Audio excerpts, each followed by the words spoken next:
Hey guys, this is Zoe. I sat down with my daughter Malaya and went over the basics of money. What is exchange, proper allocation of money when it comes in, because she's 6 years old. We've already been applying this for years now. And I really want to show you guys how simple and rudimentary and basic all of these things are, and that you can get them started early and get them understanding and getting them with really good habits. And the basic idea is that if a 6-year-old can do it, anybody can. So. Okay, awesome. So we're going to go over some money basics, and I'm going to start explaining some things that a 6-year-old would understand. Okay.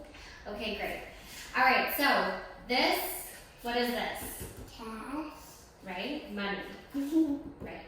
So the first thing that I want to teach you about is what money is. Okay? All right, okay.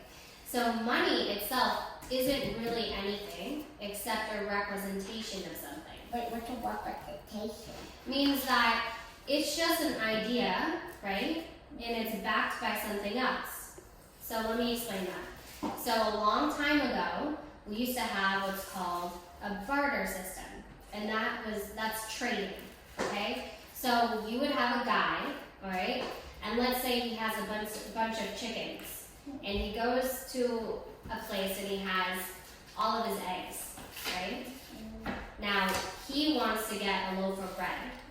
So he would give his eggs to this guy who has a loaf of bread. And he says, I'm going to give you my eggs for that loaf of bread. Exactly. All right. So now, what if you had eggs and this other guy has bread, but you don't want bread and he doesn't want eggs? So that's why money was developed, so that we all agree that eggs and bread are worth a certain amount of money. And instead of us having to trade my eggs for your bread, I'm going to give you money so that I can take your bread, right? And you can give me money so that I can give you my eggs, okay? So that's actually why money exists. So in itself only represents these products, these things, the egg and the bread, or in some cases, if you wanted to buy a service from someone, you want them to do something for you, then you say, here is $100.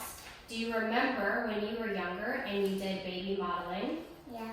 And you would go to a job and they say, Malaya, we are going to pay you $300 for 1 hour for you to sit in front of the camera and model. Do you remember that? Yes. So in that situation, that was someone giving you money, right, for a service that you performed and delivered. Does that make sense? Okay, so you understand what money is? Awesome. Okay, Malaya, so now that I've gone over and explained to you what money is, right, we're going to talk about exchange, right? Money and exchange. So, let's say you have $100, okay, and you give me this $100. Now, what do you want me to give you for this $100? A toy. A toy. Okay, good. So let's say I gave you this toy, right? And this toy was broken. Yeah. And it wasn't really good. Yeah. How would you feel about that? Not happy. Not happy, right? So do you feel that your $100 that you gave me was worth this broken toy? Yeah. Okay, good. So you have to understand, right, based off of what we explained in the last video, is that money actually represents something, right? So we agree that with $100, what should I give you for $100? What would be valuable for you? Like a big, good toy. A big, good toy. Okay. So what about this trophy? Do you think is this worth $100 to you? Much more than $100. Okay, great. So if I give you this for your $100, right? Would you be happy? Yeah. Okay, good. So. So this $100 is worth something to you, and I gave you now something that you feel is valuable, okay? So you see that money represents some sort of product or exchange.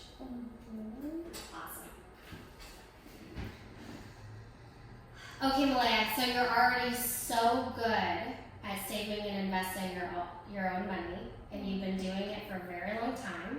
You remember every birthday and Christmas, and anytime you make money, you always tell me, Mom, I don't need to spend all this. I want to put some of this into my investment accounts, right? So I wanted to make a video that shows kind of the things that we've been doing for a while now, okay, and our policies that we put in that work for us financially, okay? So we're going to use this example. We had Christmas recently, right? And Korean grandma, Kumja, she gave you $100 for Christmas. Okay, so the first thing that we do, right, is we have our emergency fund, right? Now this is your TransAlpha account that I set up for you, okay?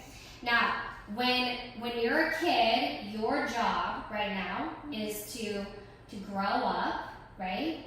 So that's to learn a lot, go to school, right? Get good grades in school, you know, treat people nicely, learn really important things, become an adult, take good care of yourself, right? But when you're an adult, you're gonna need one of these. So what we do is we put 5%, right, into our emergency fund, right? So you wanna put it right there? Okay, great. And we do that with your TransAlpha account, okay? Remember I've shown you it? I'll show you your TransAlpha account right now. We do this all online, but for the purpose of this, we're gonna show people what it actually looks like in front of them, okay? So right there, you see your TransAlpha account. You see that? That's your money right there. And we can see we're investing in it and it grows. See that? Look. And in this account, you have made 10% this year. Nice. Okay, good. All right, so then the next thing that we do is we put away for long term, right? Because we want to have reserves. All right? So now what do we do with that? We put 10%. This is $10 out of 100. You want to put that there? Good. And we put that into your life insurance policy. Okay? And that's because you want your money to grow tax advantaged. Okay? All right, so now, where do we put the rest of the money? The other $85. All there. Good. And this is our spending money, our play money. So we put that there? Awesome. We're gonna take this and you can go buy anything you want. What do you wanna buy with this money? A little toy. A little toy? You can buy a big toy for this. Oh my god, okay. A huge toy. A huge toy. Okay, good, let's go. Yay. Okay, I hope you found that useful. I just want to show you if a 6-year-old can do it, anyone can do it. The basics are going to always remain the same. The only thing that's going to change is that the 85% is going to be used on other things like your expenses and whatnot. But that 5 and that 15%, you can always keep that as a stable policy or dam for yourself. And you know, the more that you can put into those other buckets, the better off, the wealthier we're going to be. You know, and it's just a good place to start. So I want everyone to, you know, take this information and see how they can apply it to their life. All right, I'll see you later. Yeah.